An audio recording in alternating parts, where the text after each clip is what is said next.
শেষ নবী করে ঘোষণা করে এই ধরনের বুকে পাঠালেন। এনার পরে আর কেউ নবী হবে না, এটা আমরা সকলে জানি। কিন্তু প্রত্যেক যুগে যুগে ওলি আবদাল এই দুনিয়াতে আসবে এবং প্রত্যেক সময় প্রত্যেক জামানায় একটা করে ওলি আবদাল মুজাদ্দিদ এবং এই দুনিয়াতে কত ওলিয়া আউলিয়া চারিদিকে কত জায়গায় রয়েছে। তো এই গৌস পাক আব্দুল কাদের জিলানী রহমাতুল্লাহ আলাইহি সব ওলিদের সুলতান। তো সেই সম্পর্কে তার তারিফ প্রশংসা সম্পর্কে লিখছে দেখুন, পাঞ্জাতনের 5টি ফুলের পেলাম এক উপহার,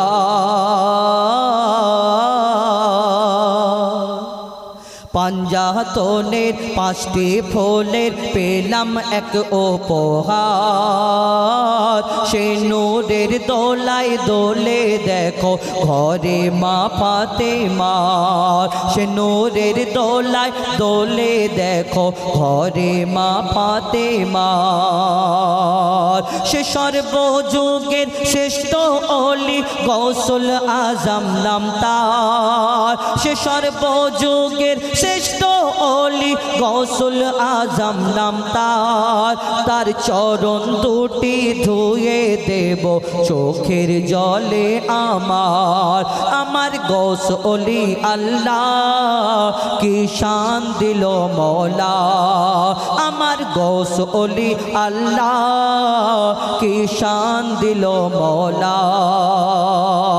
গৌস পাক তিনি তাকে আল্লাহ কি সম্মান কি মার্তবা কত সুন্দর করে ধরনের বুকে পাঠালেন। লিখছে দেখুন, তার মধু ঠোঁটে ফোটে ওঠে কোরআনের সুর, শয়তান ছুটে যায় শুনে বহুদূর, তার মধু ঠোঁটে ফোটে ওঠে কোরআনের সুর, শয়তান ছুটে যায় শুনে বহুদূর, তার মিম মাখা নকশা যে দেখে একবার, তার প্রেমে তাজিমে ঝোঁকে বারবার, এ অলিকে শুধু কি অলি বলা যায়, এ অলিকে শুধু কি ওলি বলা যায়, নবীজির পার ছাপ দেখো তার গায়, দেখো তার মধু ঠোঁটে, সেই নায়েবে রাসূল মদিনার ফুল, তার সমতুল ওলি কোথায়, আউলিয়া কুলের মুকুট দেখো চমকায় যে তার মাথায়, তার কামেলি চেহারায় জালালি ছলকায়,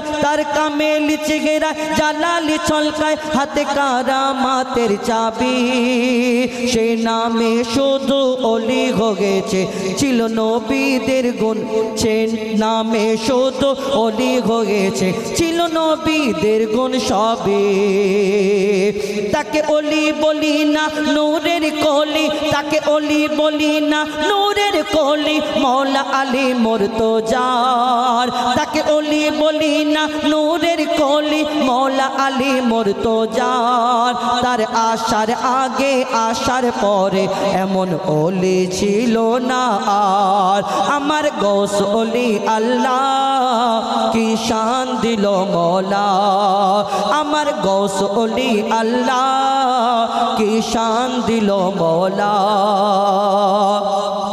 এই দুনিয়াতে আমরা অনেকজনা মনে করি পীর ওলি ৭৩ ফেরকা, ৭২টা বাতিল একটা হক, একটু আগে জাফর দা ওই কথা বললেন, এবং এক একজন এক একটা মত পথ এক একটা তরিকা এক এক রকম চিন্তাধারায় চলে, কিন্তু সব কিন্তু গিয়ে মিলে যায় এক জায়গায়। এই দুনিয়াতে পীর ওলি আউলিয়া এই যে এনাদের হাতে অনেকজনা বায়াত হয়, হাত রেখে হাতে হাত রেখে বায়াত হয়, এই মুর্শিদের কাছে মুরিদ যে বায়াত হয়, এই মুরিদ বায়াত হয় কেন, এর কারণ কি, এই মুরিদ যে পীরের হাতে হাত রেখে বায়াত হয় কেন হয়, কি ফায়দা এর থেকে হবে শুনতে হবে। লিখছে দেখুন, मोर पीर जिलानीर एक कुदरात बातुनेर ज्ञान देखे नेर तार हकीकत मोर पीर जिलानीर देखो एक कुदरात बातुनेर ज्ञान देखे नेर तार हकीकत ताके जाहिरेते ओली बोली से बातुनेते की तार प्रेमे पड़े देख बुझते पारबे केन से जार दिके दुई চোখে একবার দেখে নেয়, সে যার দিকে দুই চোখে একবার দেখে নেয়, সেই মুরিদের সিনা মদিনায় মিলে যায় মোর পীর জিলানী। সে যার দিকে দুই চোখে একবার দেখে নেয়, সেই মুরিদের সিনা মদিনায় মিলে যায় মোর পীর জিলানী। শরিয়াতের মাঝি আমার নবীজি, তার কথায় রাজি আল্লাহ, মোর গৌসের কথায় রাজি হয়ে যায় মোহাম্মদ রাসূল আল্লাহ। শরিয়াতের মাঝি আমার নবীজি, তার কথায় রাজি আল্লাহ, মোর গৌসের কথায় রাজি হয়ে যায় মোহাম্মদ রাসূল আল্লাহ। আর পীরের হাতে রাখলে তোর হাত, সে হাত শুধু পীরের থাকে না। শরিয়াতের মাঝি আমার নবীজি, তার কথায় রাজি আল্লাহ, মোর গৌসের কথায় রাজি হয়ে যায় মোহাম্মদ রাসূল আল্লাহ। পীরের হাতে রাখলে তোর হাত, সেই হাত শুধু পীরের থাকে না, সেই হাতের সাথে আমার নবীর হাত মিলে আছে দেখো না, মিলে আছে দেখো না। তুই হয়ে যাবায়াত ধরে গৌসের হাত, তুই হয়ে যাবায়াত ধরে পীরের হাত, তুই পাবি নবীর দিদার। তুই হয়ে যাবায়াত ধরে পীরের হাত, তবে পাবি নবীর দিদার। আর নবীর দিদার পেয়ে গেলে আর কি চাই গো তোমার, বল নবীর দিদার পেয়ে গেলে আর কি চাই গো তোমার। আমার গৌস ওলি আল্লাহ কি শান দিল মৌলা, আমার গৌস ওলি আল্লাহ কি শান দিল মৌলা, আমার গৌস ওলি আল্লাহ কি শান দিল মৌলা। সব শেষে কবির নাম, কবির আরজু, কবি ছন্দের মাধ্যমে অতি মূল্যবান কথাই লিখছে। দেখুন, এই দুনিয়াতে আমরা অনেকজনা পীর অলিদের মানি, অনেকজনা মানি না। কিন্তু এই দুনিয়াতে পীর অলিদের মানি, অনেকজনা মানি না।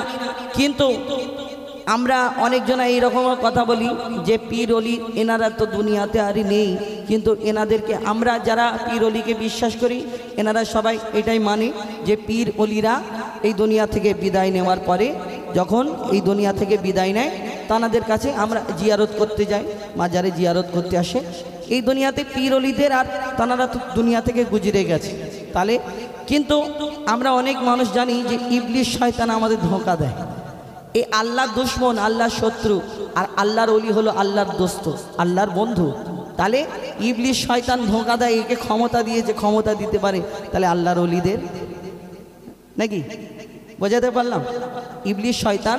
ইবলিশ শয়তান যদি আমরা দেখবেন ইবলিশ শয়তানকে মানি যে ইবলিশ শয়তান ধোঁকা দিয়েছে, এই নামাজ পড়িনি, রোজা করিনি, এই করিনি, ইবলিশ শয়তান ধোঁকা দিয়েছে। কিন্তু আল্লাহর অলিদের যে কথাটা, এইটা যদি কবি ছন্দের মাধ্যমে অতি মূল্যবান কথায় লিখছে। দেখুন, একে রাতে নবী ভাবে নিজের উম্মতের তরে। ইবলিশ আমার নবী একদিন বসে বসে ভাবছেন রাত্রে যে আমার উম্মত এই ইবলিশের জাল থেকে কেমন করে বাঁচবে, ইবলিশের জাল থেকে কেমন করে বাঁচবে, কিন্তু এই গোমরাহির পথে ফেলবে।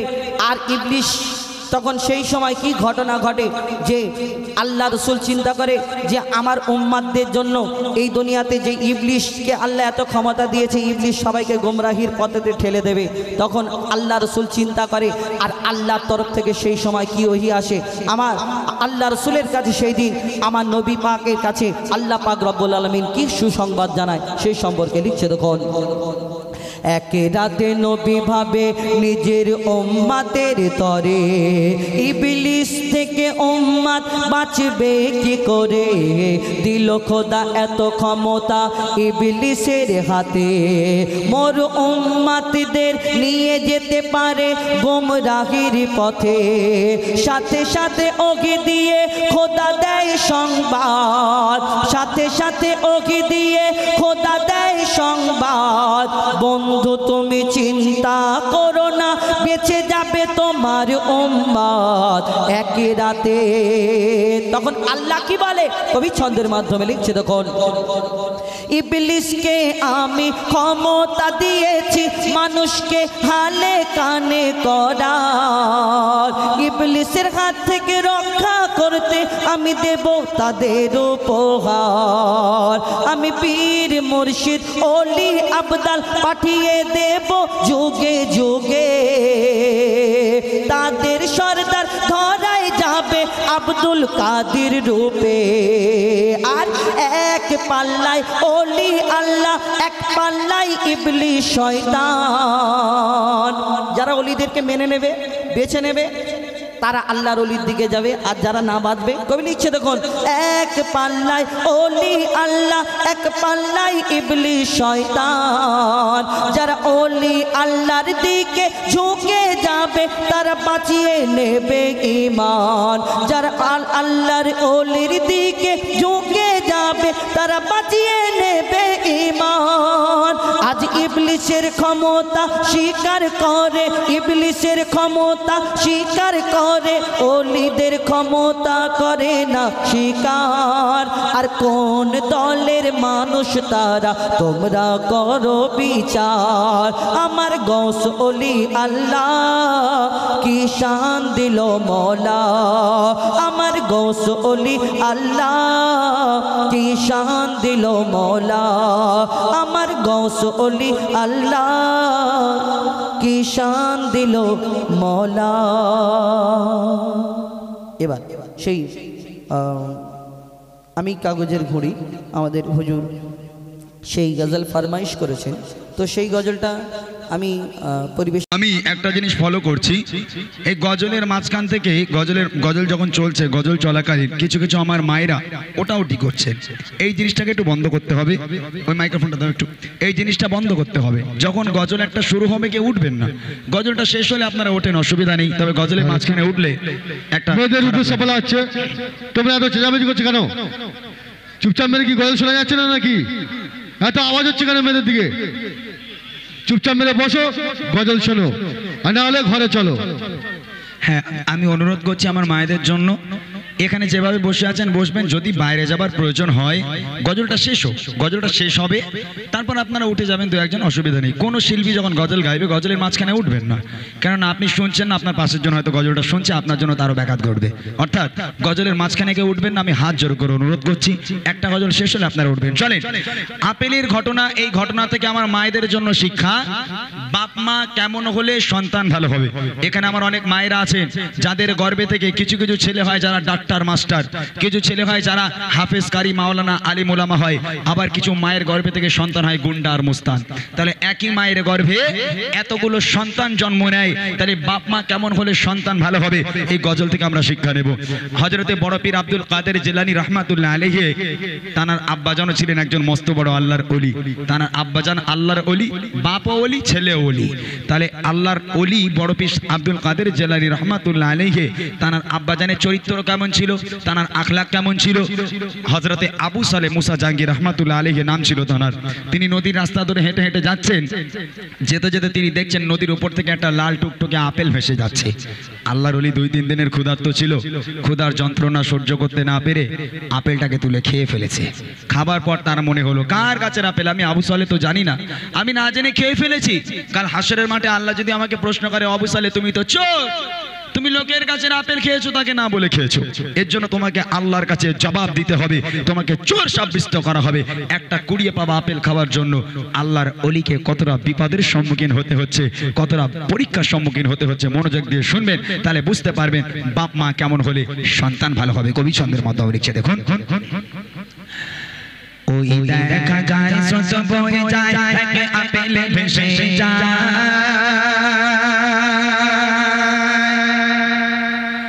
আল্লাহর বলে আবু সালেহ মুসা সেই আপেল খেয়ে না ওই দেখা যায় সস বয়ে যায় এক আপেল ভেসে যায় আল্লাহর বলি আবু সলে মুসা সেই আপেল খেয়ে নেয় ওই দেখা যায় শত বয়ে যায় এক আপেল ভেসে যায় আল্লাহর বলি আবু সলে মুসা সেই আপেল খেয়ে নেয় বলে না যে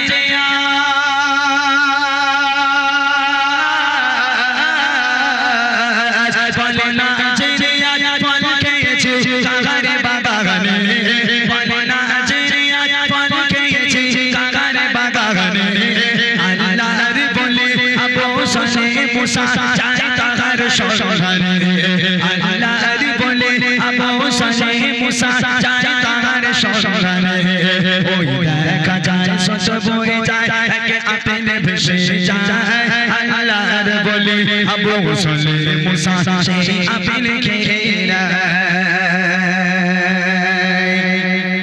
এই দিকে যাচ্ছিল আপেলটাকে খাবার পরে এবার উল্টো রাস্তা ধরেছে আল্লাহর ওলি দেখতে যাচ্ছে আপেলটা কোথা থেকে ভেসে এসেছে 4-5 মাইল দূর পর্যন্ত চলে গেল গিয়ে দেখছে বিশাল একটা আপেলের বাগান আল্লাহর ওলি বুঝে গেল এই ডাল থেকে আপেলটা ভেসে পড়েছে এখান থেকে ভেসে গেছে আল্লাহর ওলি আপেল বাগানের মধ্যে ঢুকে গেল একদিন হয়ে গেল 2 দিন হয়ে গেল 3 দিন হয়ে গেল আপেল বাগানের মধ্যে আল্লাহর ওলি বসে বসে পাহারা দিচ্ছে কখনো মালিক আসবে কেন তার কাছে ক্ষমা চাইবে কবি লিখছে দেখেন সারা দিন চলতে থাকে নদীর পথ ধরে দেখে একটি গাছের ডাল ঝুলে রয় নদীর উপরে সারা দিন চলতে থাকে নদীর পথ ধরে দেখে একটি গাছের ডাল ঝুলে রয় নদীর উপরে সেই গাছের মালিক আছে কোথায় খোঁজে তাহারে সে চাইতে ক্ষমা গেল তখন সেই মালিকের দ্বারে বলে বিনা হুকুমে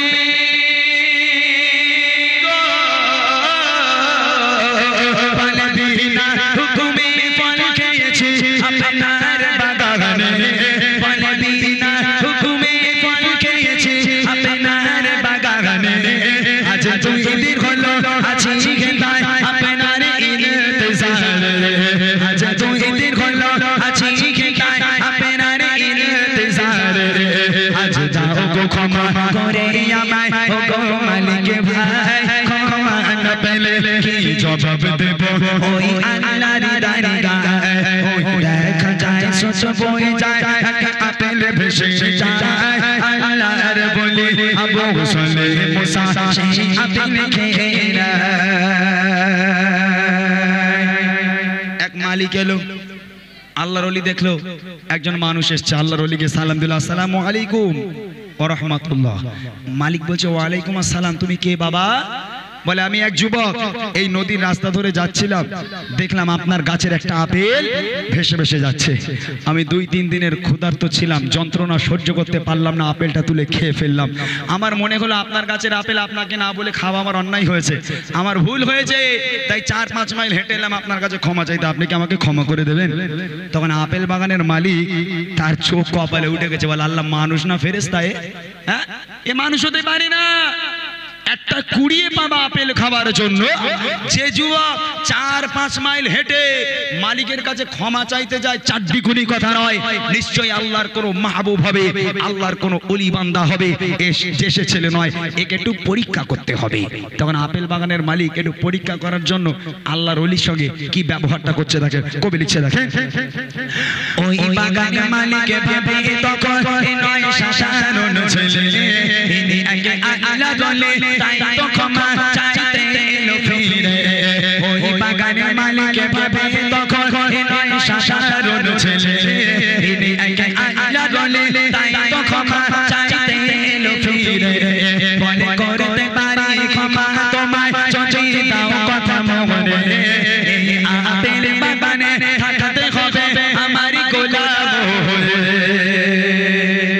মালিক বলছে তোমাকে ক্ষমা করে দেবো বাবা তবে আমার একটা শর্ত মানতে হবে কি শর্ত মালিক বলে আমার বাগানে তোমাকে গোলামি করতে হবে আল্লাহর ওলি বলছে কেন একটা কুড়িয়ে পাবা আপেল খেয়েছি লোকের আপনার কাছে পেড়ে খাইনি কুড়িয়ে পাওয়া আপেল খেয়েছি, এই আপেল খাওয়ার জন্য আমাকে গোলামি করতে হবে? বলে হ্যাঁ, তুমি আমার গাছের আপেল খেয়েছো, তুমি যদি আমার বাগানে গোলামি না করো ক্ষমা করবো না। সঙ্গে সঙ্গে আল্লাহর ওলির ব্রেনটা ঢুকে গেল, একটা হলো হুকুকুল্লাহ আর একটা হলো হুকুকুল ইবাদ, একটা বান্দার হক আর একটা আল্লাহর হক। আল্লাহ তো ক্ষমা করে দেবে, দুনিয়ার বুকে যদি বান্দা তোমাকে ক্ষমা না করে স্বয়ং আল্লাহ তোমাকে ক্ষমা করবে না। আল্লাহর ওলি বলছে কতদিন গোলামি করতে হবে? বলে 3 বছর। আল্লাহর ওলি হতভম্ব হয়ে কোনো রাস্তা না পেয়ে মালিকের কথায় রাজি হয়ে গেল। ঠিক আছে মালিক, তোমার বাগানে 3 বছর গোলামি করব, 3 বছর পর আমাকে ক্ষমা করে দিও, বাড়ি চলে যাব। তারপর দেখেন কি হয়। ওই বাগানে মালিক ভাবে তখন নয় সাধারণ ছেলে, এনে আগে আল্লাহ বলে তাই তো ক্ষমা চাইতে এলো ফিরে, বলে করতে পারি ক্ষমা তোমায় যদি দাও কথা মগরে, আপেল বাগানে থাকতে হবে আমারই গোলাম হয়ে, তার ফুলের শাসা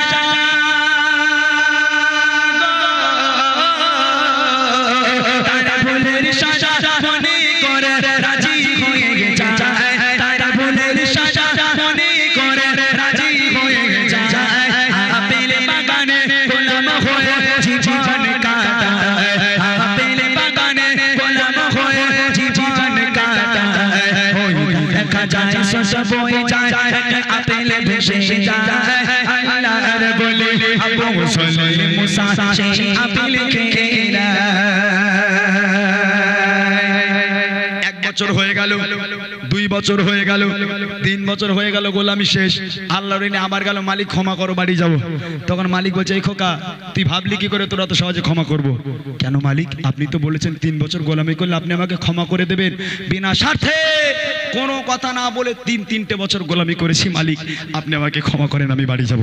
মালিক বলছে এই খোকা, যদি ক্ষমা পেতে হয় আমার আরো একটা শর্ত তোমাকে মানতে হবে, যদি মানতে পারো তাহলে ক্ষমা করবো, নইলে করবো না। আল্লাহর ওলি মনে মনে করলো যাক, এই লোক পাষাণ হৃদয় লোক, এই লোকের যদি একটা কুড়িয়ে পাবা আপেল খাওয়ার জন্য 3 বছর গোলামি করতে পারি, এই লোকের আরো একটা শর্ত মানতে আমার কোনো অসুবিধা নেই। বলেন মালিক আপনার কি শর্ত আছে?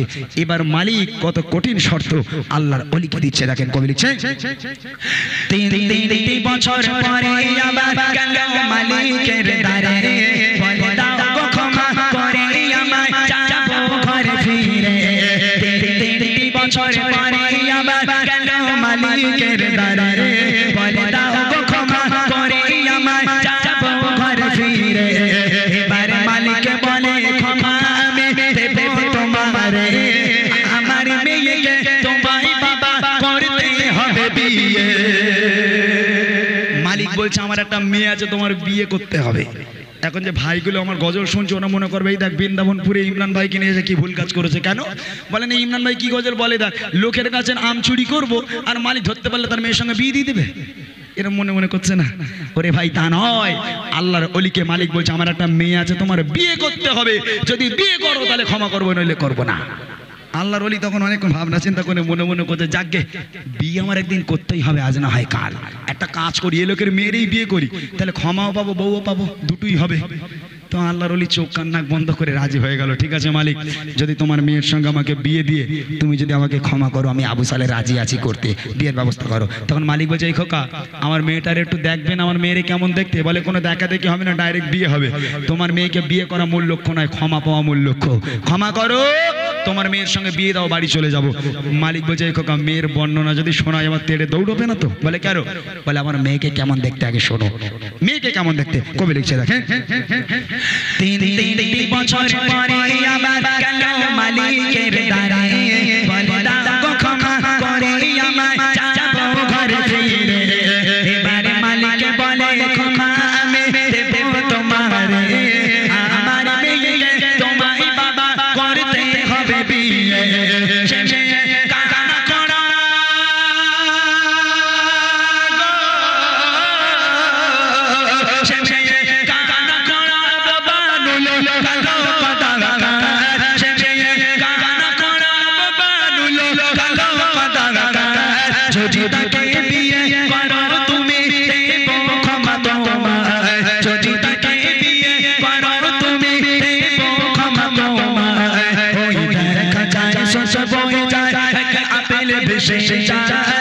আল্লাহর বলে আবু সালে মুসা সেই আপেল খেয়ে নেয়।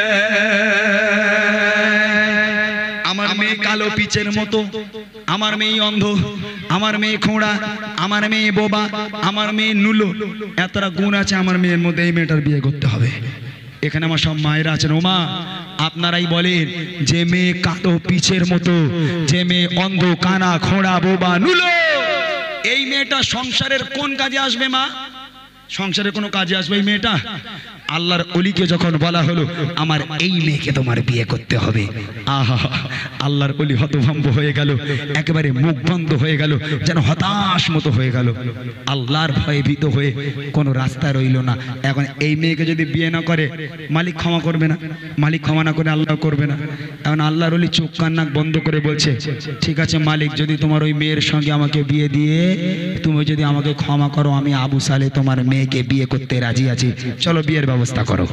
ওই মেয়েকেই আমি বিয়ে করব, শুধুমাত্র ক্ষমা পাওয়ার জন্য। ওই মেয়ের সঙ্গে আল্লাহর ওলির বিয়ে হবে। এবার দেখেন, 3 বছর পরে আবার গেল মালিকের দাদে, বলে দাও গো ক্ষমা করে আমায় যাবো ঘরে ফিরে।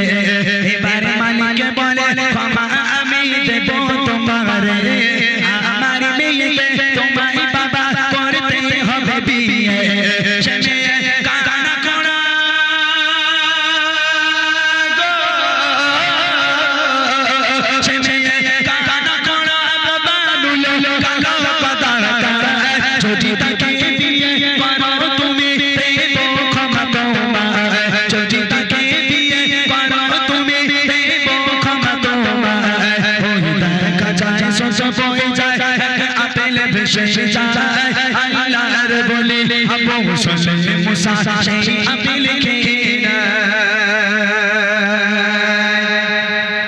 এদিকে মেয়ে, এদিকে আল্লাহর ওলি, দুজন দুই দিকে বসে আছে, বিয়ে হচ্ছে দুজনের।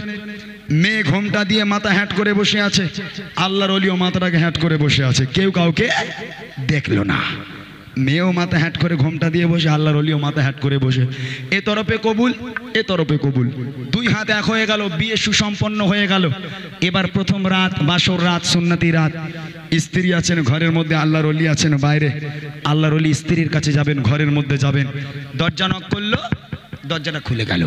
আল্লাহর ওলি মাথাটাকে হ্যাট করে ডান পাটা ঘরের মধ্যে রেখে স্ত্রীকে উদ্দেশ্য করে সালাম দেয়, আসসালামু আলাইকুম ইয়া আহলাল বাইত। ঘরের মধ্যে থেকে বিবি উজাড় মনে ভালোবাসার সঙ্গে উত্তর দেয়, ওয়া আলাইকুমুস সালাম ওয়া রাহমাতুল্লাহ। একবার জোরে বলুন না সুবহানাল্লাহ। এই সালামের উত্তর শুনে আল্লাহর ওলির কাঁপুনি শুরু হয়ে গেছে, গা থেকে ঘাম বার হতে শুরু হয়ে গেল, মাথা তুলে দেখতে পাচ্ছে না যে কার ঘরে ঢুকেছি। এখন গুটি গুটি পায় এখন স্ত্রীর কাছে গেল, গিয়ে বলছে, আমার অর্ধাঙ্গিনী, আমার কলিজার টুকরা নয়নের তারা স্ত্রী, আমি আপনাকে বিয়ে করেছি বটে, তবে আমি আবু সালে এখন আপনার চেহারা দেখলাম না। আপনি যদি অনুমতি দেন, আপনি যদি আমাকে হুকুম দেন, একটা বারের জন্য আপনার চেহারা আমি দেখতে চাই। স্ত্রী বলছে, আপনি আমার প্রাণপ্রিয় স্বামী, আমি আপনাকে স্বেচ্ছায় বিয়ে করেছি, আমার উপর আপনার প্রত্যেকটা অধিকার আছে, আপনি দেখতে পারেন। স্ত্রী মাথা হ্যাট করেছিল, ঘোমটাটাকে সরালো। ঘোমটা সরিয়ে যখন স্ত্রী আস্তে আস্তে মাথাটাকে তুলেছে, এবার আল্লাহর ওলি স্ত্রীকে প্রথমবার দেখবেন আস্তে আস্তে মাথাটাকে তুলছেন। যেই মাথাটা তুলে স্ত্রীর চোখে চোখ রাখলো, স্ত্রীর চেহারা মোবারকখানা আল্লাহর ওলি যেই দেখলো, দেখার সাথে সাথে চোখগুলো বড় বড় আমরার মতো করে তিরিং করে লাফ মেরে ঘর থেকে দৌড়েছে, একদম দরওয়াজায় এক লাফ দিয়ে দৌড়েছে। দরওয়াজার সামনে দাঁড়িয়েছিল আপেল বাগানের মালিক, মানে শ্বশুর মশাই। তখন আপেল বাগানের মালিক চিৎকার দেয়, এই খোকা কোথায় যাচ্ছ? দাঁড়াও দাঁড়াও বাবা দাঁড়াও, আমি জানতাম তুমি পালাবে, আমি তোমার অপেক্ষায় ছিলাম দরওয়াজার কাছে দাঁড়িয়ে। বলো কি হয়েছে, পালাচ্ছ কেন? বলে, আব্বা আবার একটা ভুল করে ফেলেছি। আবার কি ভুল করলে গো? বলে, মনে হয় আপনার মেয়ের ঘরে ঢুকতে গিয়ে অন্য মেয়ের ঘরে ঢুকে পড়েছি। কেন? না আপনি বললেন আপনার মেয়ে বোবা। আব্বা আমি যে মেয়ের ঘরে গেলাম, মেয়ে তো কথা বলে। আপনি বললেন আপনার মেয়ে কালো পিচের মতো কানা খোঁড়া বোবা নুলো। আব্বা আমি যে মেয়ের ঘরে গেলাম, এই মেয়েটাকে পরীর থেকে সুন্দর দেখতে, একবার জোরে বলুন না সুবহানাল্লাহ। তখন আপেল বাগানের মালিক হাসতে হাসতে বলেছিল, বাবা আমার মেয়েকে আমি অন্ধ বলেছি, এই কারণে আজও পর্যন্ত আমার মেয়ে কোনোদিন কোনো পরপুরুষের দিকে তাকিয়ে দেখেনি। নুলো বলেছে এই কারণে ওই হাত দিয়ে কোনোদিন কোনো পরপুরুষকে এক গ্লাস পানি খাওয়ায়নি। খোঁড়া বলেছে এই কারণে ওই পায়ে হেঁটে কোনোদিন কোনো পরপুরুষের সঙ্গে ঘুরতে যায়নি। এমন মেয়েকে কার সঙ্গে বিয়ে দেব? চিন্তা করছিলাম তোমার মতন এক সৎ ছেলে আমার কাছে হাজির, একটা আপেলের দ্বারা পরীক্ষা করে আমার মেয়ের সঙ্গে তোমার বিয়ে দিলাম, ওটাই তোমার স্ত্রী। মায়েরা তাহলে বোঝা গেল বাপ মা কেমন হলে সন্তান ভালো হবে। আমার কত মা আছে যারা প্রেগনেন্ট, যারা গর্ভবতী, পেটলে নড়তে পারে না, বিশেষ করে সিরিয়াল কটাই শুরু হবে না খুকি, ওরে আল্লাহ, তা তাদের পেটের মধ্যে থেকে আব্দুল কাদের জিলানী বেরোবে না বাংলাদেশের দ্বীপ জাল বেরোবে? হ্যাঁ, কবি ছন্দের মাধ্যমে লিখছে, দেখেন। আল্লাহর ভয়ে ভীত হয়ে রাজি হয়ে যায় কানা খড়াবো বামিয়ে বিয়ে করে না ওই বাসর ঘরে বউকে দেখে সে ঘরে ছেড়ে পাগলা এত অপর সুন্দরী নারী আমার বউ নয় বরসায় মদিনা মেরে ও মা জননী এমন রমণী তবে তোমারই করবে হবে এমন আব্দুল কাদের জিলানী তবে তোমারই করবে হবে এমন আব্দুল কাদের জিলানী ওই দেখা যায় সস বয়ে যায় এক আপেল ভেসে যায় আল্লাহর বলে আবু সলে মুসা সেই আপেল খেয়ে নেয় আল্লাহর বলে আবু সলে মুসা সেই আপেল খেয়ে নেয় আল্লাহর বলে আবু সলে মুসা সেই আপেল খেয়ে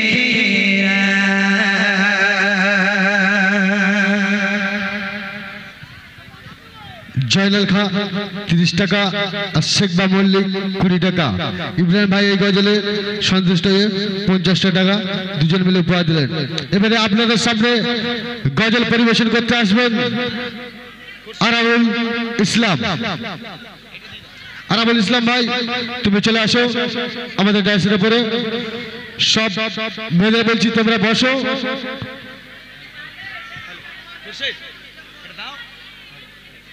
hello hello hello hello chick hello chick hello hello chick hello টেস্টিক hello চিক। বারবার আমি বলছি আওয়াজটা মেয়েদের দিকে খুব জোরে আওয়াজ আসছে। আরামুল ভাই চলে আসো ভাই।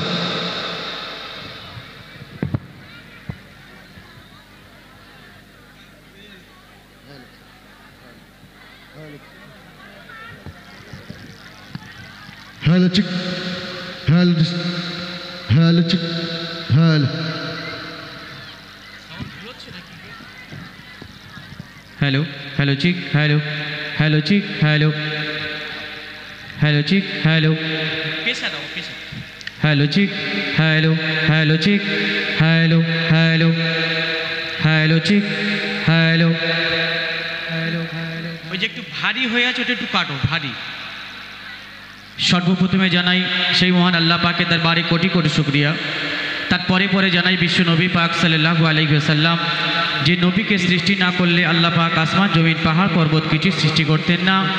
সেই নবীর প্রতি জানাই কোটি কোটি দরুদ ও সালাম। তারপরে পরে জানাই এই সকল বৃন্দাবনপুর গ্রামবাসী, আমার চাচাজানদেরকে, সামনে থাকা আম্মিজান, সামনে থাকা কচি কচি বাচ্চা, সকল কমিটি ভাইদেরকে জানাই আমার বুক ভরা ভালোবাসা ও সালাম। আসসালামু আলাইকুম ও রহমাতুল্লাহি ওয়া বারাকাতুহু। তো সত্য কথা বলতে আমি এখানে এসেছি, কিন্তু আমার মা বোনেরা এত হইচই করছে, কি করে অনুষ্ঠান হবে গো? আমার মা বোনেরা একটু চুপ করেন না গো। যখন থেকে এসেছি তখন থেকেই দেখছি যে কথাবার্তা চলেই যাচ্ছে, তার মধ্য দিয়ে গজল হয়ে যাচ্ছে। আর আমার এই যে খাওয়ার আলা ভাইটা, এই হকারি ভাইটা বলো তো একটু পরে পরে ঢুকতে, 1 ঘন্টা করে বাদে বাদে ঢুকবে ভিতরে। দেখো ডিস্টার্ব করো না গজলের সময়। Hello chick hello hello chick hello. গম্ভীর ভাবটা একটু কেটে দাও। কোথায় গেল সে খুরশিদ ভাই?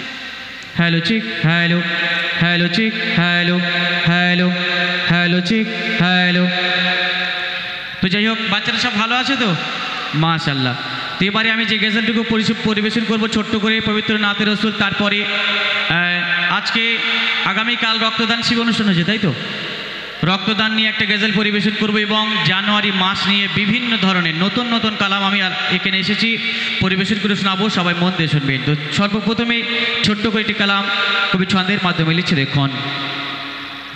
Hello chick hello hello hello chick hello hello hello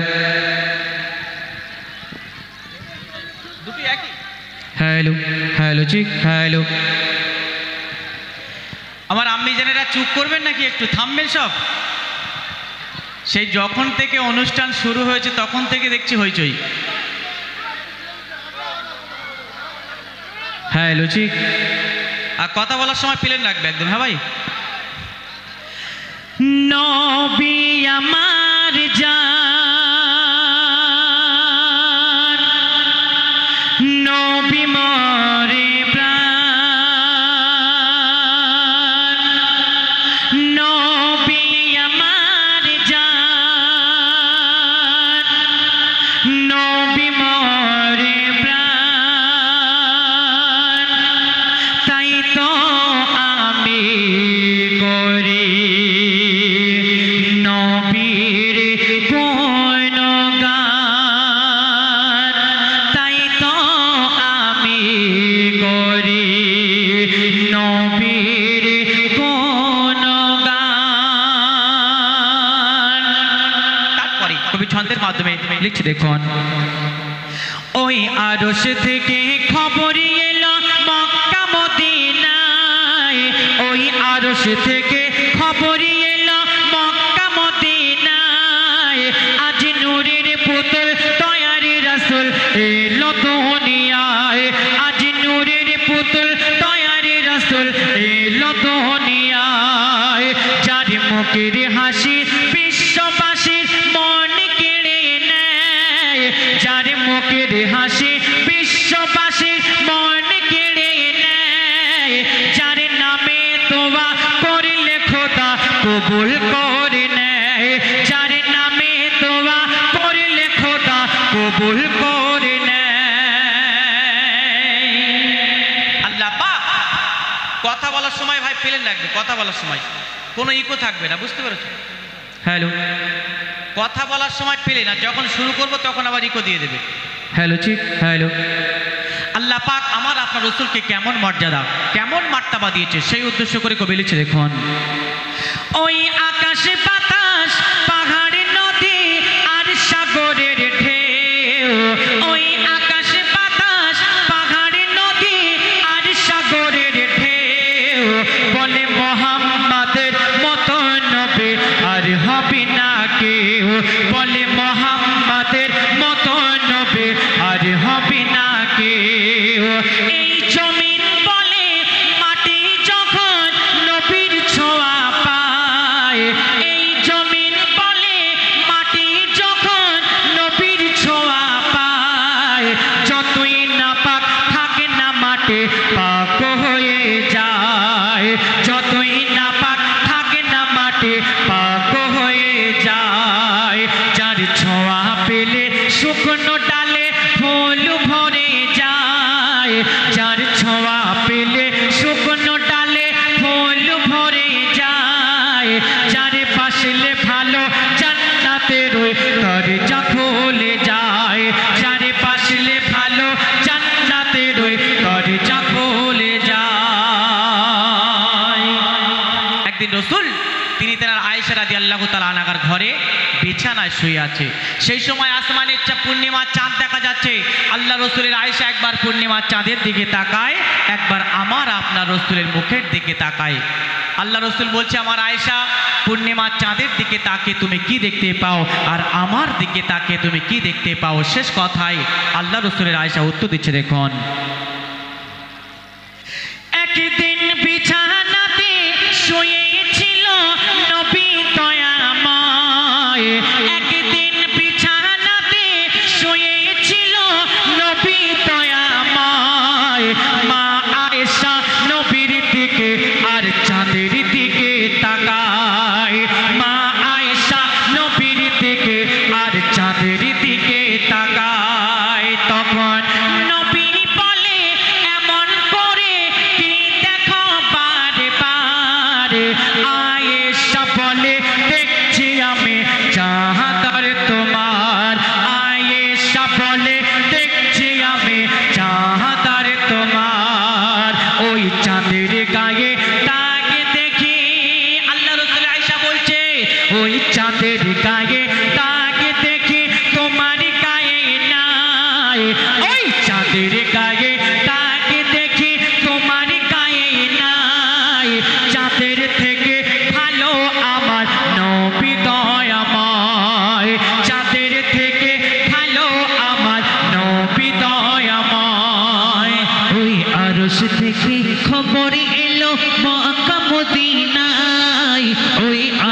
থেকে খবর এলো মক্কা মদিনা, আজ নূরের পুতুল দয়ার রাসূল এলো দুনিয়ায়। শুনলেন ছোট্ট করে একটি পবিত্র নাত রাসূল। এবারে আমি যে গজলটুকু পরিবেশন করে শোনাবো আমার মা বোনদের উদ্দেশ্য করে। দেখুন এখানে এসেছি যখন থেকে তখন থেকে শুধু মাহফিলে হইচই হইচই আর হইচই। যার গজল দেখবেন, আমরা সবার দিকে কেন তাকিয়ে দেখছি, যার নজর স্টেজে আমাদের দিকে আছে সে কিন্তু গজল শুনছে। আমি ঘর থেকে দেখছি আমার কোনো মা বোনের এক ভেবে স্টেজের দিকে নজর নেই, এদিক ওদিকে ফিরছে গল্প করতে। কেন হবে? আজকে রাতটা চলে যাবে আবার 1 বছর পর, তাহলে এই সময়টুকু কেন নষ্ট করছেন? আমার মা বোনদের নিয়ে একটা গজল পরিবেশন করব, সবাই মন দিয়ে শুনবেন। আল্লাহ রসুল তিনি একবার, আল্লাহ রসুল যখন মেরাজের রাতে জান্নাত আর জাহান্নাম দেখতে গেলেন, জাহান্নামে গিয়ে দেখে বেশি বেশি নারীরা জাহান্নামী। কেন নারীরা জাহান্নামী সেই উদ্দেশ্য করে বলছে, দেখুন নবী যখন মেরাজের রাতে তোজাকে দেখতে যায়, নবী যখন মেরাজের রাতে তোজাকে দেখতে যায়, তাকে বেশি বেশি নারী জাতি জ্বলেছে সে ঠায়, তাকে বেশি বেশি নারী জাতি জ্বলেছে সে ঠায়। ফিরে এসে নবী আমার কেঁদে বগো ভাষায়, ফিরে এসে নবী আমার কেঁদে বগো ভাষায়, মা ফাতেমা নবীর কাছে কারণ জানতে চায়, মা ফাতেমা নবীর কাছে কারণ জানতে চায়। আল্লাহ রসুল যখন মিরাজে গেলেন দেখলেন নারীরা বেশি বেশি জাহান্নামী। কেন? মা ফাতেমা জিজ্ঞাসা করলেন আমার রসুল তিনি কি বলছে, আর এখনকার আমার মা বোনেরা কেমন ভাবে চলে? এখানে এত সুন্দর মাহফিলে এসেছে সুন্দর করে বসে গজল শুনবে তা নয়। লিখছে দেখুন